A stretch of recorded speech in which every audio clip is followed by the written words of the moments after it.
महात्मा बुद्ध एक गांव में ठहरे हुए थे। प्रतिदिन शाम को वहां पर सत्संग करते थे। भक्तों की भीड़ होती थी क्योंकि उनके प्रवचन से जीवन को सही दिशा का बोध प्राप्त होता था। बुद्ध की वाणी में गजब का जादू था। उनके शब्द श्रोता के दिल में उतर जाते थे। एक युवक प्रतिदिन बुद्ध का प्रवचन सुनता था।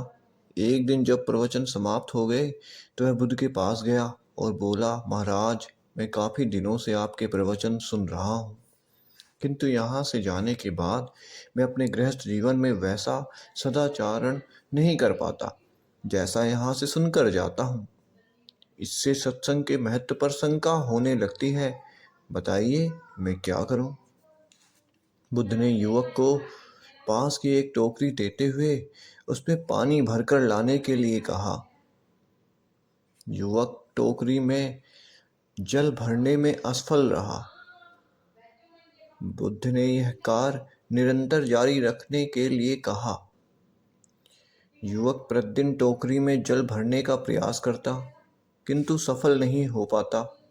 कुछ दिनों बाद बुद्ध ने उससे पूछा, इतने दिनों से टोकरी में लगातार जल डालने से क्या टोकरी में कोई फर्क नजर आया? युवक बोला, एक फर्क जरूर नजर आया है।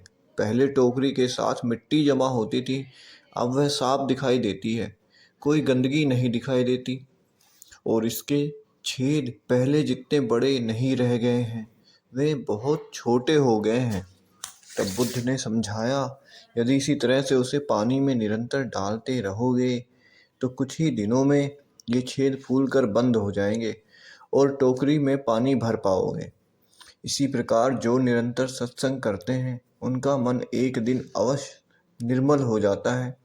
अवगुणों के छिद्र भरने लगते हैं और गुणों का जल भरने लगता है।